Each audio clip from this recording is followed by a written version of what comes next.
Rejection of your idea can be a tough pill to swallow, especially if it's something you've put a lot of time and a lot of effort into. Are you ready to turn those setbacks into comebacks? Rejection isn't noise, it's the secret ingredient to refining your idea and achieving success. Today, I'm going to share with you the 7 steps I use to solicit, analyze, and act on feedback, transforming every piece of criticism into actionable insights. Now, look, we've all experienced it. That's rejection, that is. And it stings. Whether it's a declined proposal, a dismissed suggestion, or outright criticism of your ideas, the initial reaction is often to take it personally. After all, it's a reflection, our ideas are a reflection of our thoughts, our experiences, our creativity. They are, in a sense, extensions of ourselves. So, when they're rejected, it feels like a direct hit on our self-esteem. But here's the thing. It's not about you. It's about the idea. While it may feel personal, understanding this distinction is key to handling rejection in a healthy and productive way. The 4 attitudes to adopt when you're facing rejection are: 1, keep your perspective. Perspective is everything when it comes to rejection. It's natural to feel hurt or disappointed, but it's important to take a step back and gain some perspective. Instead of focusing on the rejection itself, shift your focus towards what you can learn from it. Use the feedback to improve your idea or approach, or even consider entirely alternative solutions.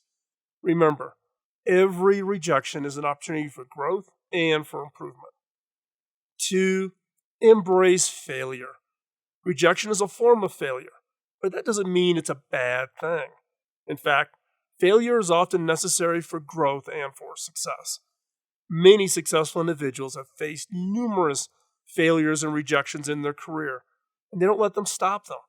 They've used those experiences to learn, to grow, and ultimately leading to even greater success. So instead of letting rejection discourage you, embrace it as a chance to learn and to improve. And 3, build resiliency. Resiliency is the ability to bounce back from challenges and setbacks. It's a crucial skill to have both personally and professionally, especially when facing rejection. Building resilience takes time and effort, but it can be strengthened through practice. One way to do this is by reframing your thoughts. Instead of dwelling on the negative aspects of the rejection, focus on the opportunities for growth and for improvement. And number 4, cultivate a growth mindset. Carol Dweck, a psychologist at Stanford University, introduced the concept of a growth mindset, the belief that abilities can be developed through dedication and hard work.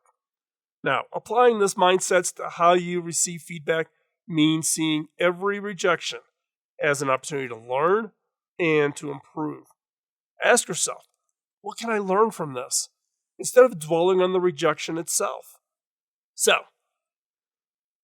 giving you my perspective, over my 30 years in the innovation game, I've had more ideas rejected than I would care to count.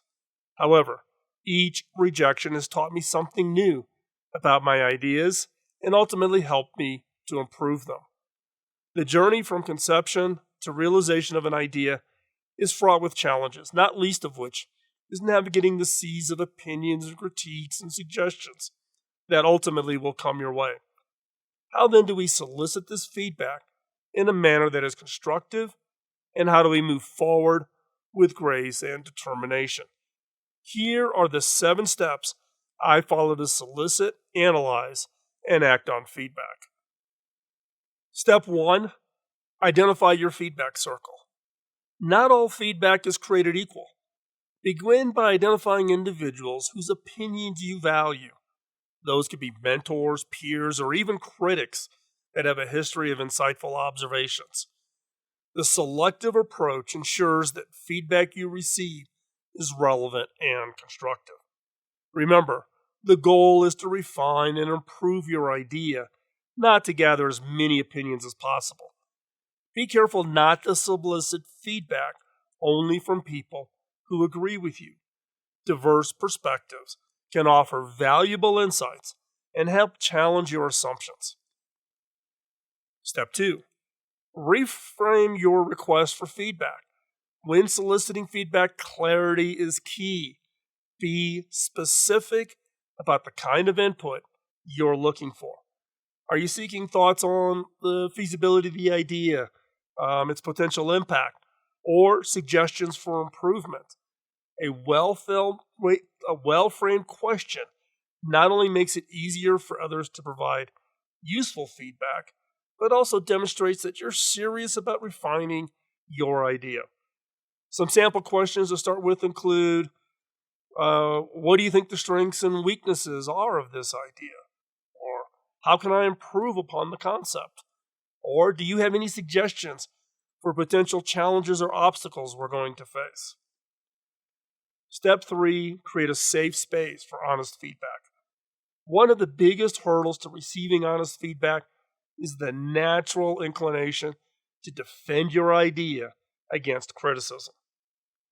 To overcome this, explicitly state your openness to constructive criticism.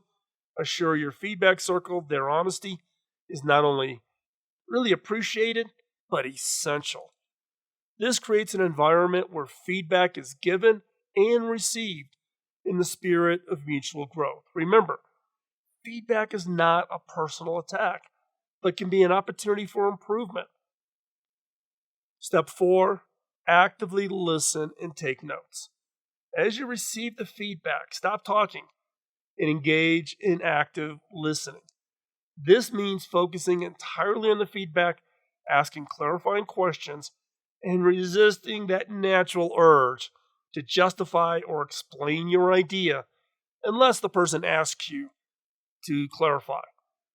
Taking notes during this process can help you capture feedback accurately and also signal to your feedback providers that you're taking their input seriously.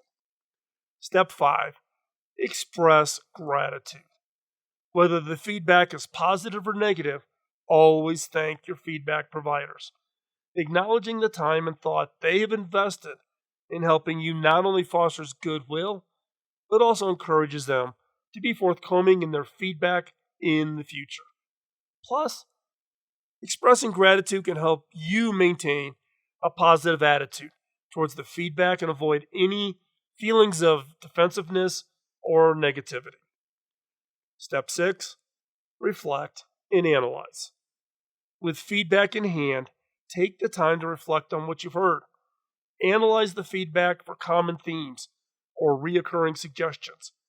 It's important to approach this process with an open mind and consider how each piece of feedback can serve to strengthen your idea. Remember, the goal is not to please everyone, but to consider all perspectives and make informed decisions. Step 7, decide and act. Armed with insights from your feedback, decide which suggestions to implement. Not all feedback is going to be actionable, and they're not all going to align with your vision, and that's okay. The key is to make informed decisions that refine and improve your idea. Then take the action. Implement the changes you've decided on, and prepare to iterate on new feedback and insights as it comes in. Now, let's consider a really great example of dealing with rejection, and that's Thomas Edison, whose quest was to invent the electric light bulb. He was met with countless failures and very public rejections. National press claimed that he would never be successful. And instead of succumbing to despair and frustration, Edison viewed each setback as valuable feedback, famously saying, "I've not failed. I've just found 10,000 ways that won't work." His resilience and willingness to embrace and learn from rejection ultimately led to one of the most transformative inventions in human history. Navigating the landscape of feedback and rejection is an integral part of the creative and innovation processes. By following a structured approach to soliciting, leveraging feedback, you not only enhance the quality of your ideas, but also cultivate a mindset of resiliency and continuous improvement. So remember, rejection of your ideas is not a rejection of you as a person or professionally. It's an invitation to grow, to learn, and improve. By adopting a growth mindset, actively seeking out feedback, listening more than you talk, expressing gratitude, reflecting on the feedback received, and being willing to iterate, you transform which could be a disheartening experience into a powerful tool for development. So, the next time your idea is met with resistance, take a deep breath and remind yourself it is not about you. It's about improving your idea. Now, as we wrap up today's show, I want to ask you to go ahead and click that subscribe button down below or follow us over on the podcast, wherever you get your podcast. We're now doing both audio and video. Hope you enjoy it. Would love your feedback. Follow us on social media, and we will talk to you again soon next week. Bye-bye.